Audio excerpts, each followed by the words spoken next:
Welcome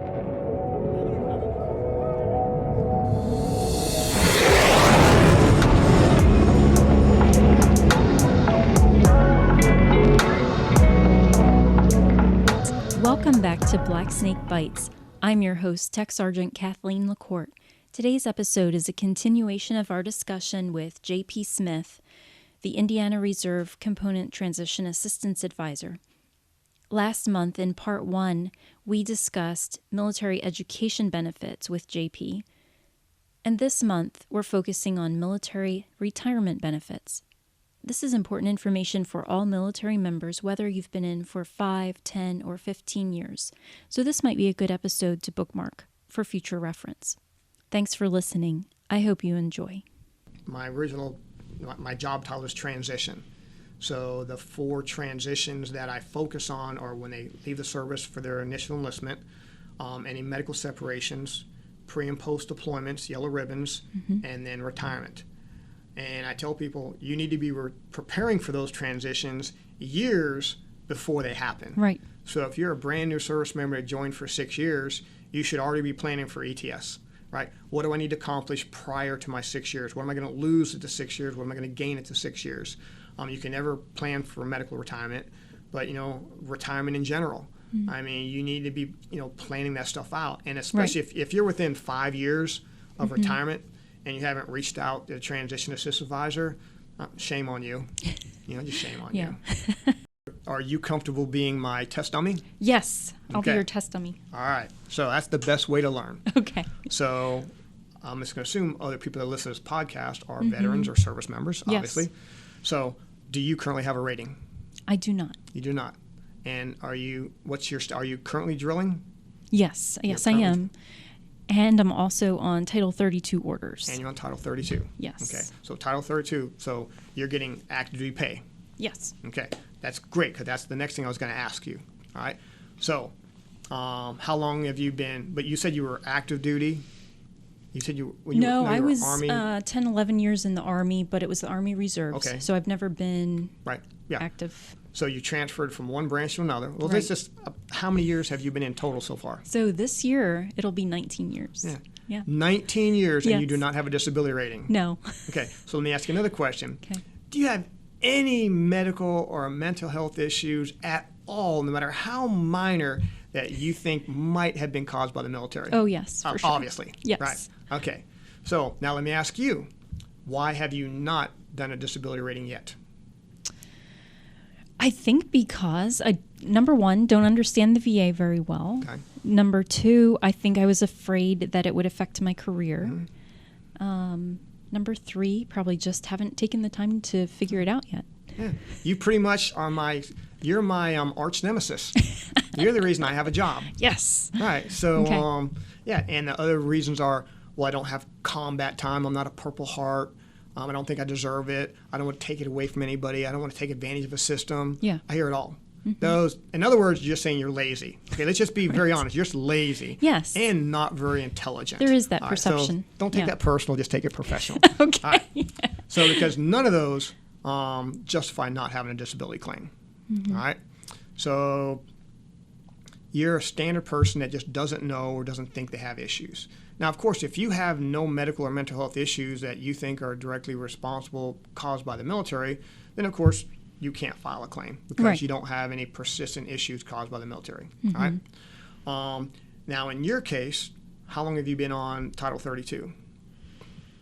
I think it's about 7 years. Okay. So while you're on Title 32, you're receiving active duty benefits to active duty pay, which means you're not qualified to do a disability rating. Okay. So in your case, you're not qualified. So until you come off Title 32, you cannot do a disability rating. All right, until you're 180 days from coming off those orders. Okay. Right? So 180 days before I get off of those orders. Orders, correct. Okay. Which is very important. So do you have any children? No. Okay. Are you married? No. Okay. So if you did have children, then you'd be in a dilemma, right? Like, I have a child that's 17 years old. So she's going to school like next year or the year after.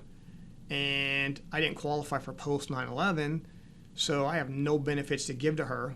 But if I'd have done my disability rating before I went on AGR, she could go to free, right?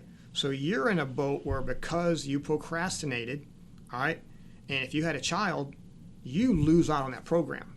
So if you're on this podcast and you have a child and you don't have a disability rating and you're in the service and you're not active duty, you need to do a disability rating. Like, yes, hit pause, right? Hit pause and go to VA.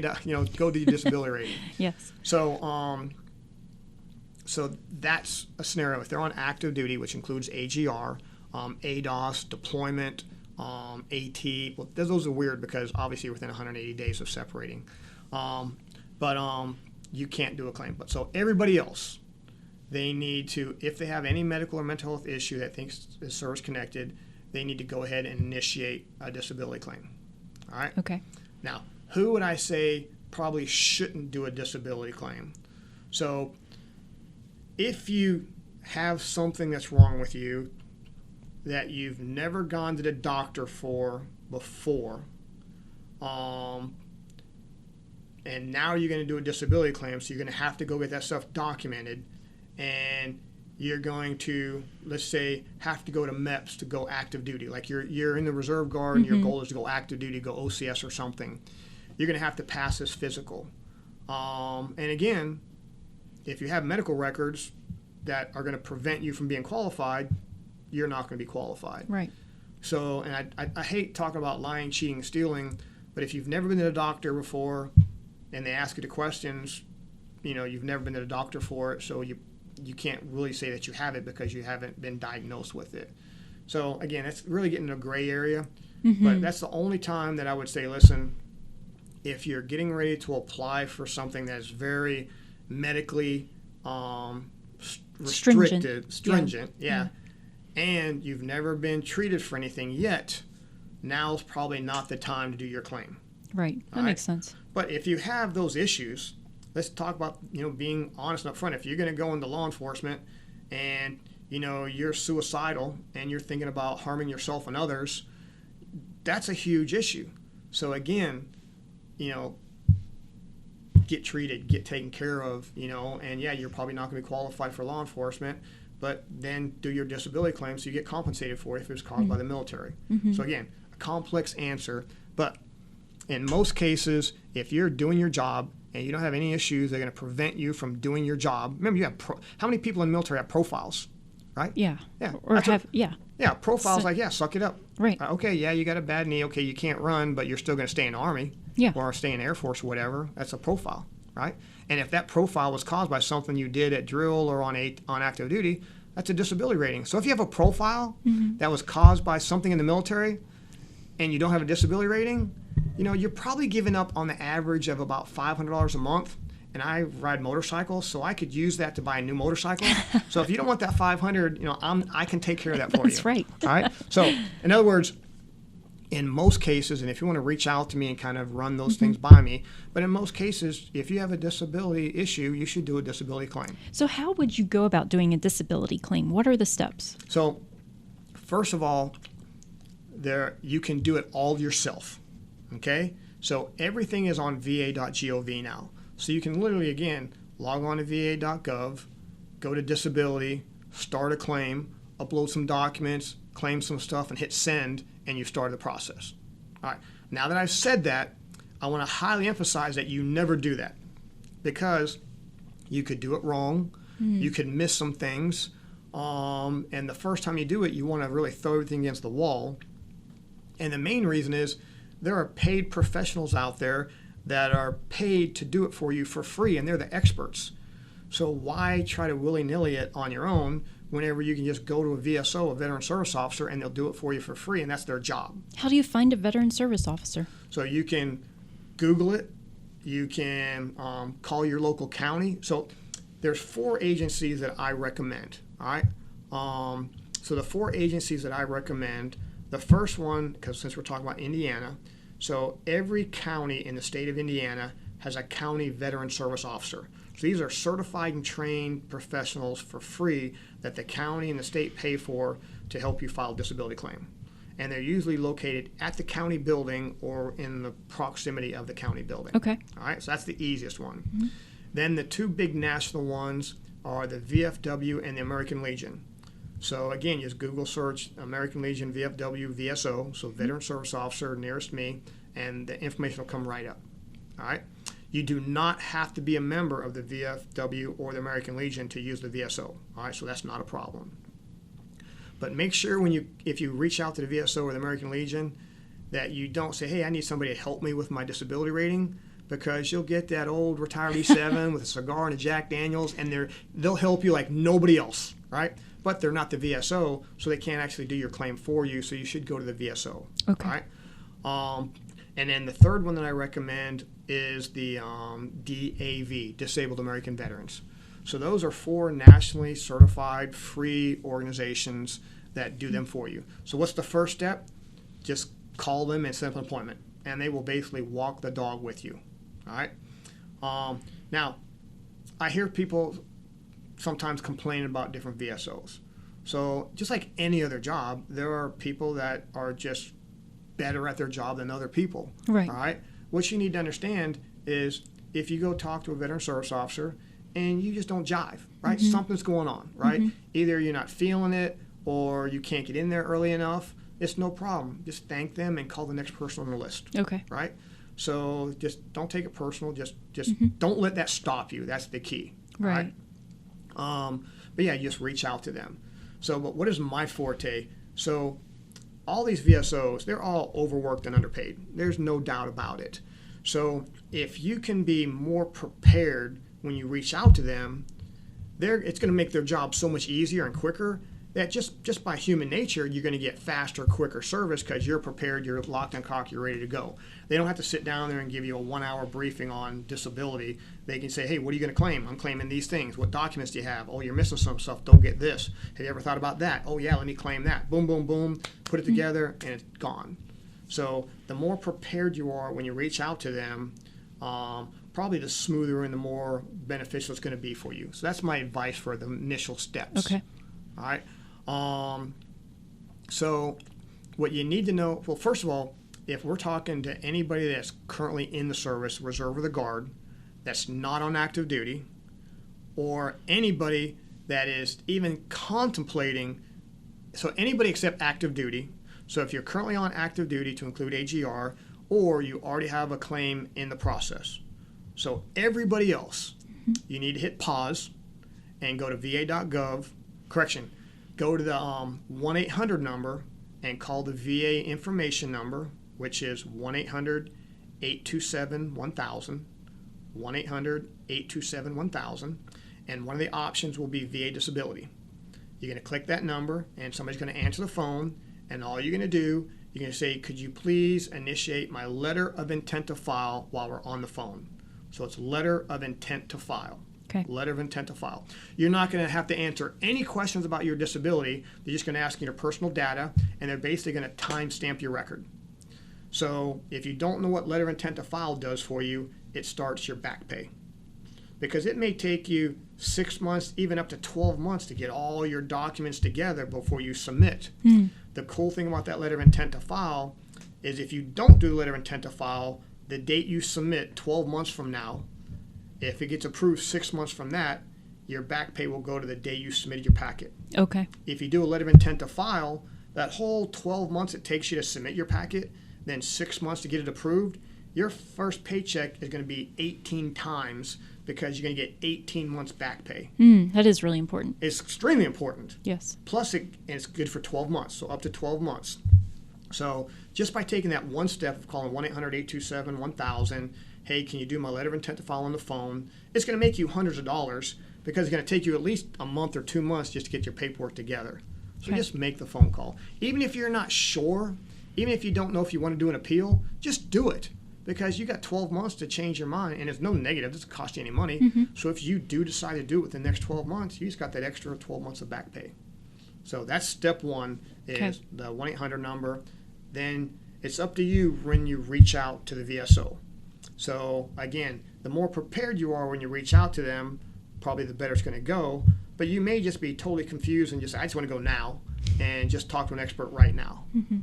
So that's totally up to you when you reach out. The earlier or the later, as long as you reach out, that's the important part. Okay. and then collecting documents.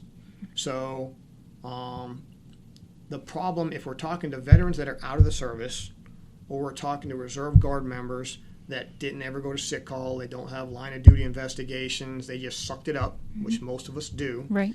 Your problem is you have no documentation that proves service connection.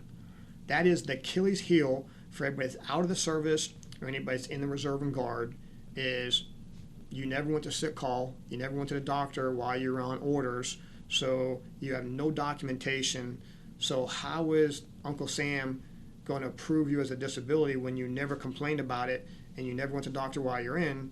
Most in their mind, it's more than likely that it happened after you got out of the service, since you never got treated for it. Correct. So that is the trick to VA disability. Okay. Do not be that hardcore person and just suck it up, because sucking it up will not be good. I have a phrase that I use. So most people know what an airborne Army Ranger is, right? Jump out of airplanes, eat snakes, kill people, right? All right.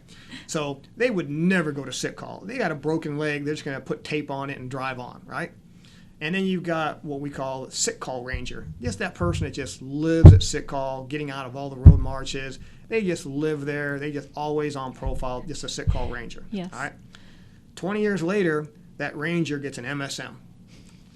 That sick call ranger gets $4,000 a month. Who won that battle, right? So don't be that guy. And if you're in a leadership position, there's a difference between malingering and sick call. So just make the right call. Never talk somebody out.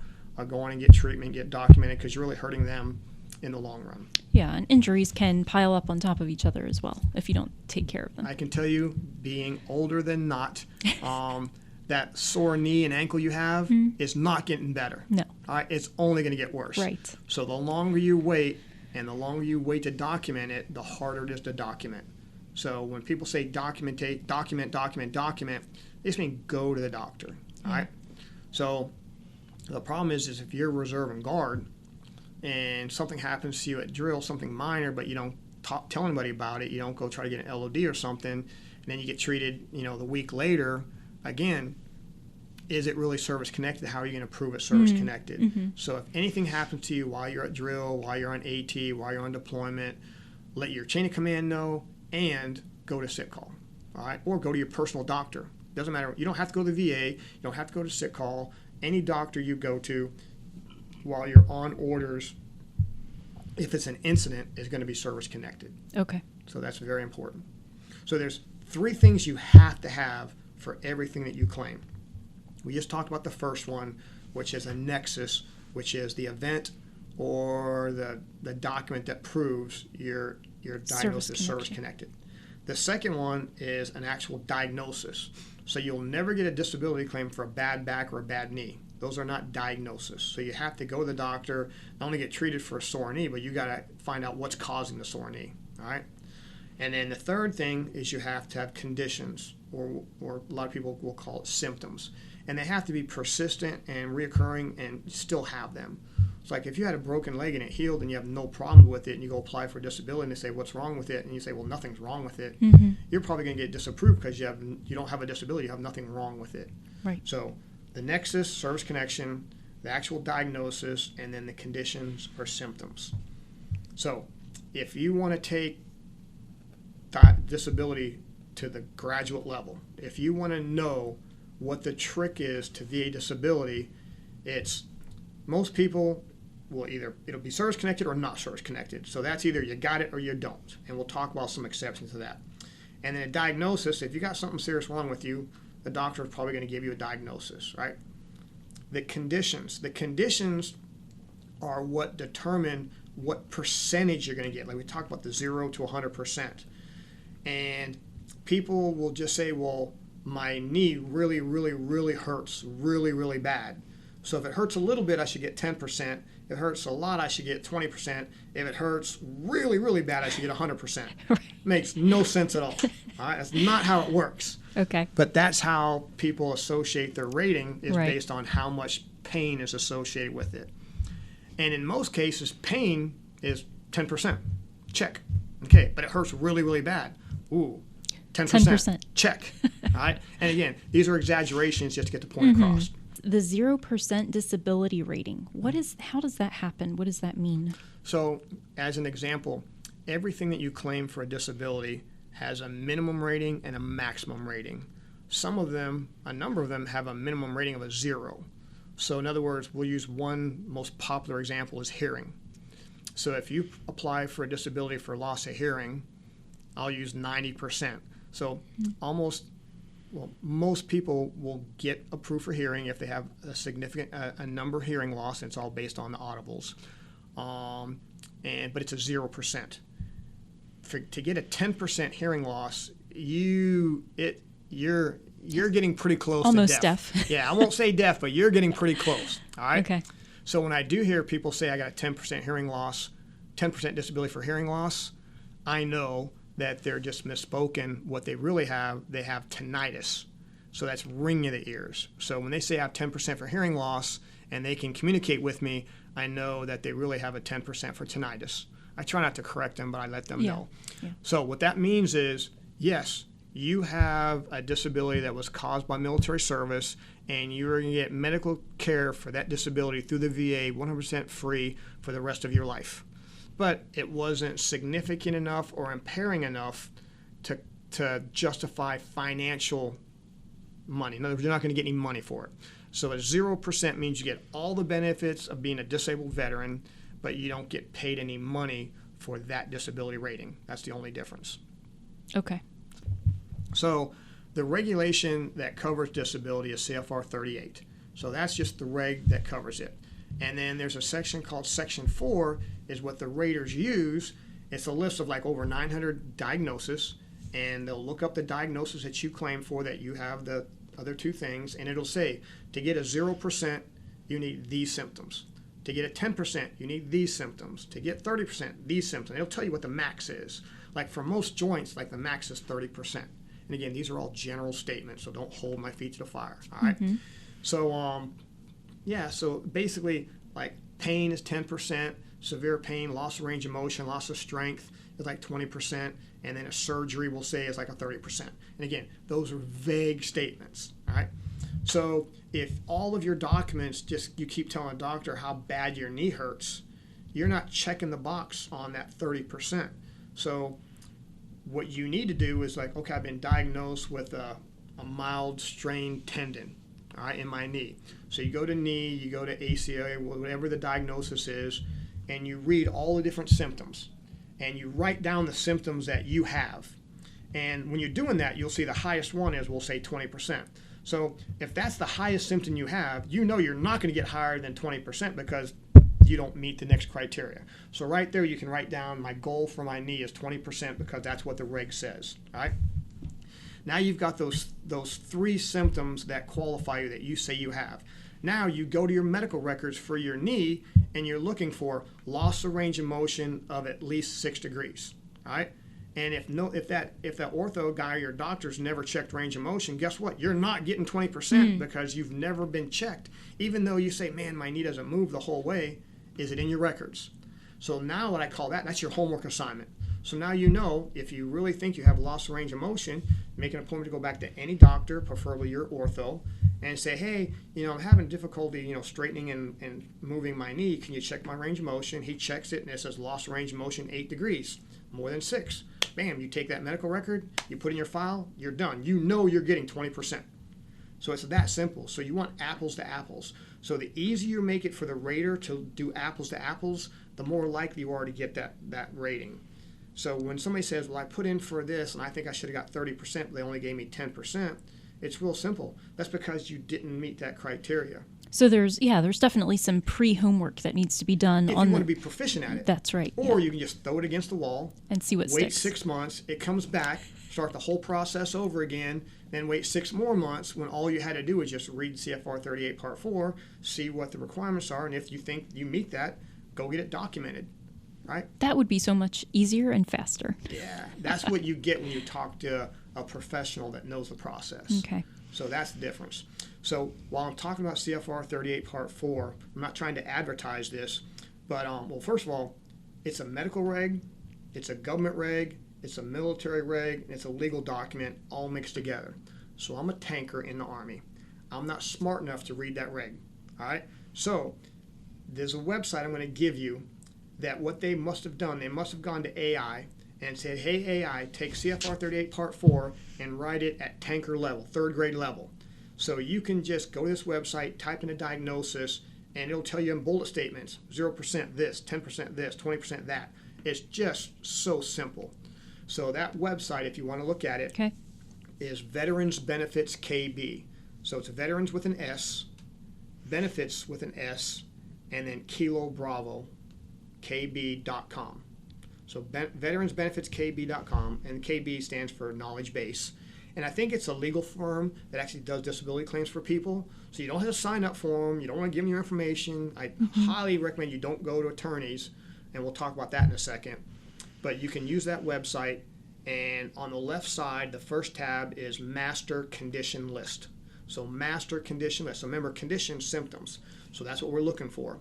So when you click on Master Condition List, there'll be a search bar, and you take each one of your diagnoses one at a time, you put in the search bar, and it'll take you right to that section, and it'll tell you what symptoms you need to qualify for each percentage. Again, write those down, go to your medical records. That's your homework assignment. If you got them all documented, boom, check off on that diagnosis, go to the next one.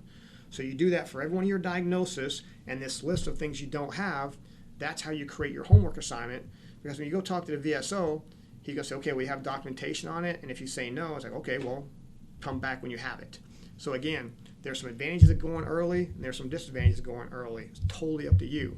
But now that you know the process, find out what you need, go get it documented. So when you go to the VSO and you say, what do you want to claim? You say this, and you say, well, do you have service connection? Yes. Here's my orders. Here's my DD-214. Okay, do you have a diagnosis? Here, it's diagnosed. Well, what about conditions? Here they are based on CFR 38 Part 4.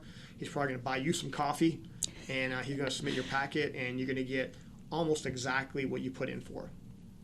Now, with that being said, real work normally doesn't start until you get your first results back, because very few people follow the steps that I just taught you, right, or the VA misses some things and you have to do an appeal. So you're probably not going to get exactly what you think you're going to get the first time.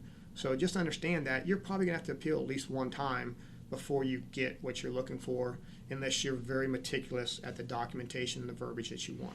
How do appeals normally go? So first of all, there's 3 types of appeals. Okay. And they don't like using the word appeal, all right? But I'll use it for now because that's what people understand. So the first one is what's called a higher level review. So it's very important you understand about a higher level review. This is the easiest one and the quickest one.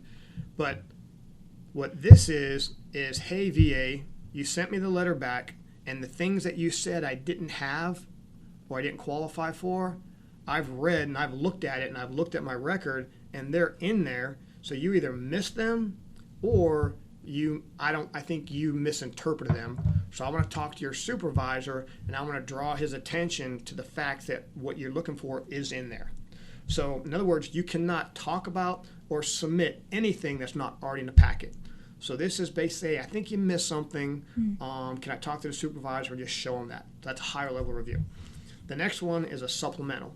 Supplemental means you got your letter back, and it says you didn't have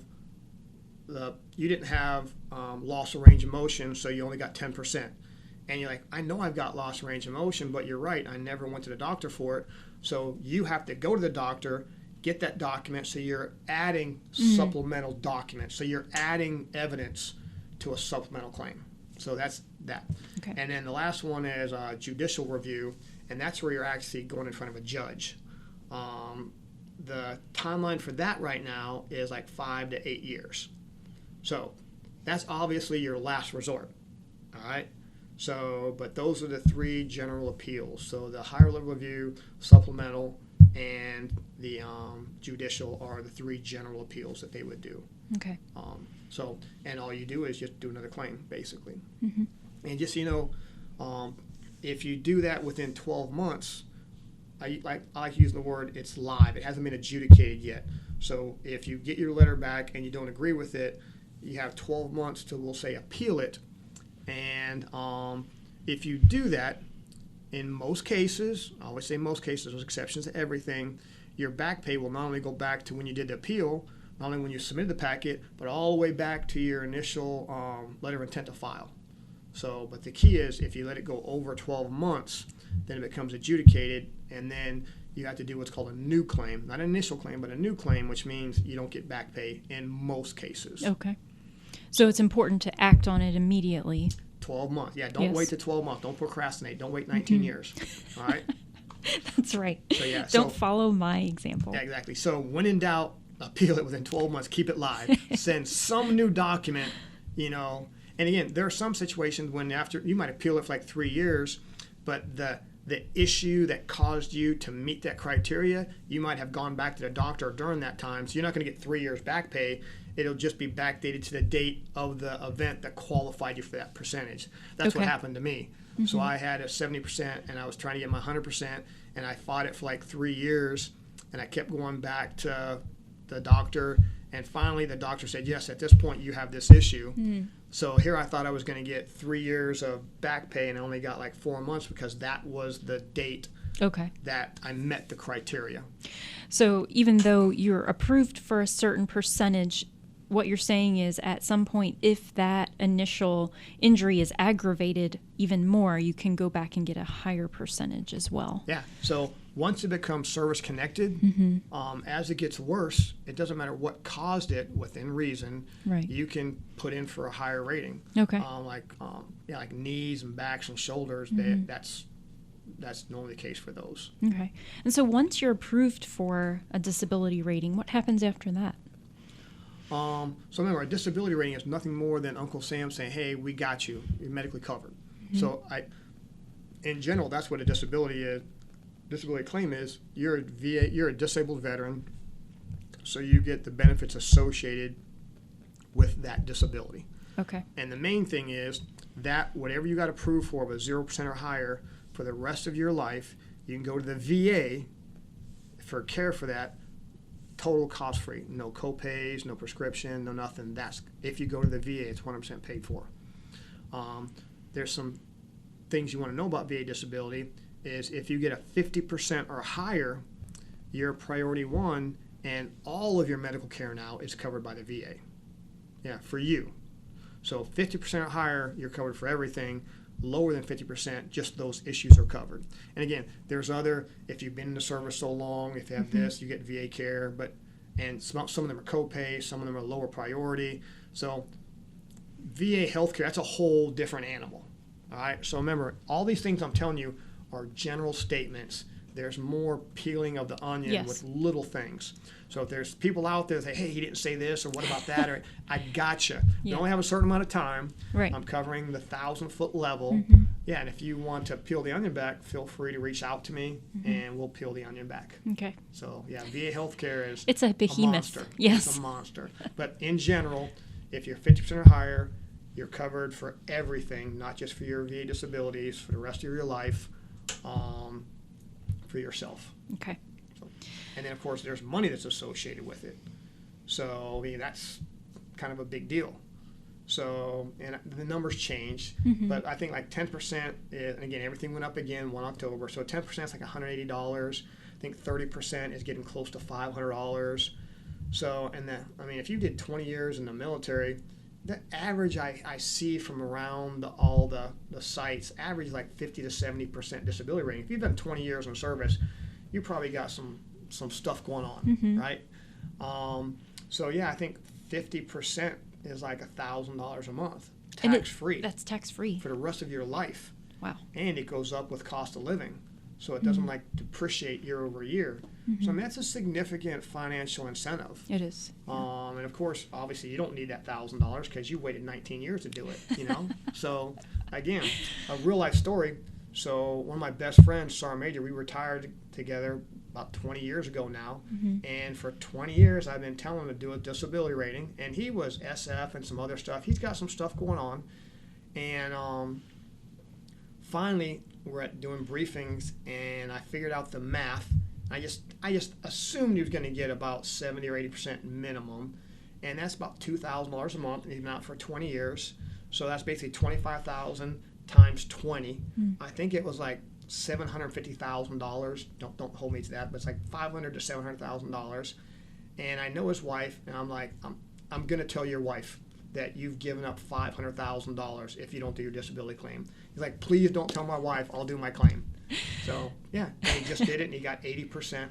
And, now his wife's happy. His wife still doesn't know he gave up $500,000, but I'm holding that over his head. So, I mean, there was no reason. It was just laziness, basically, and he'll admit it. So just don't be that person. Right. The big thing about the disability is there are more benefits that are associated with VA disability than there are about being a veteran. So you're giving up a lot of additional benefits, just like the state tuition for the children, the property tax. If you have a disability, a veteran disabled handicap license plate, I just found out you can park at any parking spot for free. So if you have a disabled veteran license plate, you don't pay for parking at any parking spots. And it just goes on. Hunting license, vendor's license, there are quite a few out there. Then, of course, you got your national benefits like national parks. The benefits that are tied to the VA disability in Indiana are more than just being a veteran. But getting back to disability, we talked about if you never went to the doctor and you're out of the service or you're in the reserve and the guard and you never went while you're on drill or anything, the chances of you getting service connected are extremely rare. I'm not going to say never, but it's extremely rare. So there are only 3 things you can do if you don't have proper documentation. So the first thing is you do an individual statement. So this is what I call the letter to the president of the board. This is where you can write a letter to your rater and try to explain to him why you didn't go to sick call. I was a drill sergeant. I had massive stress fractures on my feet. But as a drill sergeant, I'm not going to go to sick call and get a wooden boot. It's never going to happen, right? So that's an example. I tore my shoulder preparing for air assault school, but I'm not going to go to sick call because then I'm going to lose my air assault school slot. Right. So I'm in a leadership position. I'm in the Marines. We don't go to sick call, right? So, I mean, those are real things that the VA has to take under consideration. So that's just your individual statement, whatever your scenario is, but keep it short, sweet, to the point. Woe was me, it's not going to make a difference. You got to have some factual data, right? The second one is a buddy statement. And remember, there's VA forms for these two. So an individual statement and a buddy statement, both are VA forms. You can just look them up. So a buddy statement on the surface is, so one of your buddies while you're in can write a letter saying, I witnessed him twisting his ankle, or I witnessed him complaining about it. I witnessed him getting up in the middle of the night with shakes, whatever. Those are all buddy statements. But what people don't understand is, like, I had preteen and teenage daughters when I was a drill sergeant. So my daughters can actually write buddy statements and say, every time I come home for work, I mentally abuse them, right? That's a symptoms of anxiety, right? So you can get a letter from your significant other that says, about once every 90 days when I go get groceries, I get another 90-day supply of Advil for his knee. Those are buddy statements. So that's important because normally your family is going to be the one who knows your aches and pains because you don't advertise that to to the rest of the world all the time. And it's a resource, right there. And then the third one is what's referred to as a nexus letter. So a nexus letter is basically, we'll use me an example. So let's just say my left knee is really hurting now. I get arthritis in my left knee. Well, I was a tanker. So jumping off on a tank for 20 years is probably what caused my arthritis in my knee, but I never complained about it while I was in. I just sucked it up. So a doctor, you go to your ortho guy, and the ortho can say, hey, based on what I see and previous medical reports, in my professional opinion, it's more than likely that your arthritis in your knee is directly because of jumping off and on a tank for the last 20 years. So that's all it is. It's a statement from a doctor in their professional opinion based on what they see in case law, cases that they think that this is a direct result of your military service. And the key phrase is, at least they say more than likely. Because like going to a lawyer, a lot of times a doctor may say, well, I can't guarantee this is what it's from. But the key is if they write down there more than likely, that's like the threshold for the VA. And again, blanket statement. All right. So so a nexus letter is where your doctor says he thinks it's service connected. And again, all 3 of those are still Hail Marys, right? But you're trying to convince the rater that, listen, I know I didn't get this, but let's use common sense. Here's 3 documents that really proved to you that it was service connected. And just so we understand, the rater is the person at the VA who receives your packet and is evaluating everything in your packet as far as your disability rating. Is that correct? He or she is the rater is the person that assigns the percentage. Okay. Yeah. So once you submit the packet, it goes through a whole development where they collect your records, they collect your military records, they put it all together, they put all your medical, everything together, and then it becomes a completed packet. Then it goes to the rater, and then it gets reviewed and everything. So there's a lot of steps that go on behind the system. That's why it takes like 6 months. Right. But yeah, the rater is the one that actually assigns you the percentage. Okay. And then I mentioned to you that most work starts once you get your rating. So you're going to get what's called a decision letter. All right. I've seen congressmen talk about this decision letter, and they're like, I have no idea what this says. It's 12 pages long, and I still don't know why I didn't get my rating. Right. That's how complex it is. All right. But what you need to know, like the first section is how much you get paid. The second section is your overall rating. The third section is basically each individual thing you claimed, your rating for those. But that's when the reading starts. So once you get to your knee and it says 10%, it's going to tell you exactly why you got 10%, because you had pain, which qualifies for 10%. Then it's going to tell you exactly why you didn't get the next higher rating. You didn't get 20% because you didn't have a loss of range of motion of more than 3 degrees. Or if it's disapproved, it'll say you did not have any documents that show that it was service connected, or you didn't have any substantial pain. It'll tell you exactly what you need. So when you read why you didn't get either any rating or the higher rating, and you say, no, I do have that, that's fine. What it's telling you is, even you may have this, but you didn't get it clearly documented, so just go to your doctor and get it documented and resubmit it, and you'll get that next higher rating. Okay. So the work starts, it's right there verbatim in that letter. It is complicated. If you can't figure it out, go to the VSO, because the answer to your question is right there in black and white, and it's an extract right from CFR 38 Part 4. Okay. So, if we have time, let's talk quick about the latest one is the PAC Act. So there are numerous, we'll call them acts, okay?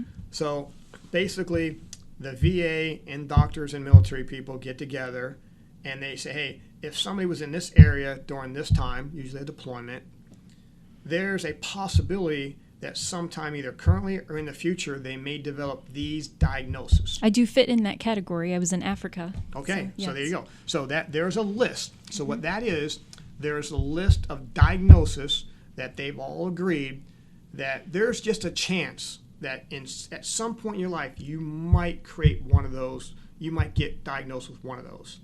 All right. So what does that do for you? So let's separate VA healthcare from disability. So if you were involved in that, there's a lot of things as far as VA healthcare you may qualify for.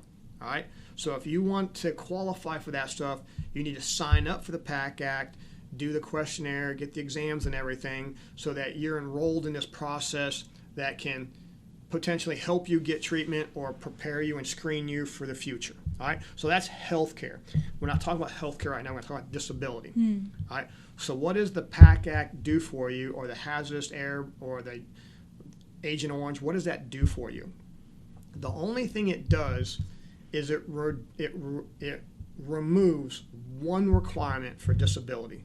Do you know what one requirement it removes? Remember the 3 requirements: service connection, diagnosis, and conditions. So which one of those does it remove? Does it remove the diagnosis? No, remove service connection. In other words, you don't have to prove that your skin cancer is service connected, because they call them presumptives. Okay. We're just going to assume, since you were here, we know there's a chance that you're going to get it. So if you ever get diagnosed, we're going to automatically approve you for a disability for skin cancer, because skin cancer is on this list of diagnosis. Right. But remember, it only removed your service connection. So you still have to be diagnosed, and then you're going to have some symptoms. The symptoms are going to determine what level you get. So the only thing you're guaranteed is the lowest level disability for that claim. But then whenever you submit that claim, any supporting documents that show severity, then you get higher than the minimum. Okay. But you're guaranteed to get at least the minimum if you apply, So you don't, people say, hey, I'm on the burn pit, I'll make it 10%. Okay, no. You have to do a disability claim. Right. And you have to be diagnosed with one of those things. Okay. So you still have to be diagnosed, you still have to have some symptoms, and you still have to submit a disability claim. Nothing is automatic. So the only thing it removes is the most difficult part is the service connection. But it's only for those issues that are claimed there. Right. Okay? So those are called presumptives off those acts. And each one of those acts has a separate list. And they're always adding to it and taking away. So the VSOs are usually pretty good at keeping up to date on that. So when you say, you come into your claim, they'll say, hey, did you ever deploy? Where did I deploy? Africa. And they're like, whoop. You ever think about this? Have you ever had this? You had this. So that's the good thing about a VSO. They can help you get on top of that. Okay. And you can research that yourself. So remember, I told you a service connection is the hardest part. So we just mentioned presumptives are an easy way to get service connection because you don't have to prove it because you were deployed. The other things to prove service connection is obviously going to the doctor while you're on orders. That's an easy way to prove service connection in most cases.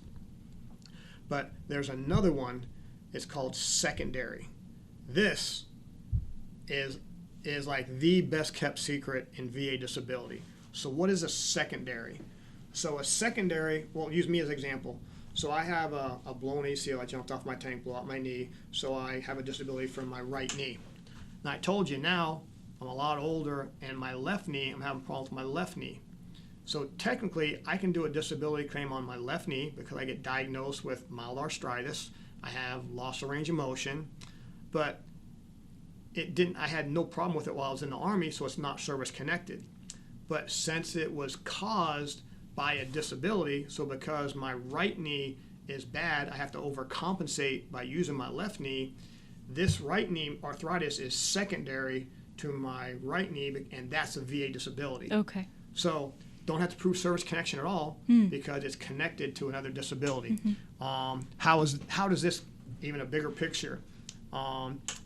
Most people in the military have 10% for tinnitus, ringing of the ears.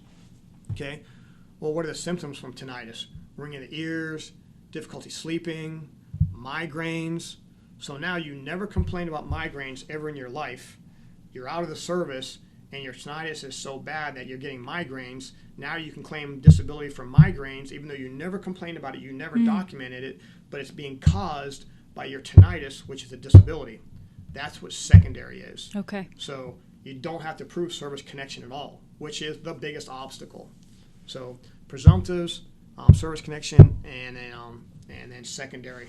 That's another trick to getting your rating to where it needs to be or raising your disability rating. Okay. Wow, this is a lot of really good information. And we're just scratching the surface. Just the surface. Yeah, if you're in Indiana and you have a question and you can't find a resource or you want to reach out to me, my work email is jsmith1. I say again, jsmith1 at GAP, G-A-P-S-I, so GAPSI, G-A-P-S-I, so Golf Alpha Papa Sierra India.com. So jsmith1 at GAPSI.com, and I'll reach out to you. And most things we can take care of on the phone. You don't have to worry about traveling down here to the Indy area to see me. We just talk on the phone or talk on email. Thanks, JP. This has been really valuable information. I really appreciate you taking the time to talk to all of us about it. Thank you. I love taking care of service members. Thank you. This is the official podcast of the 122nd Fighter Wing. Views and opinions expressed do not necessarily reflect the views of the 122nd Fighter Wing, Air National Guard, or United States government. No endorsement of any person or business is ever intended.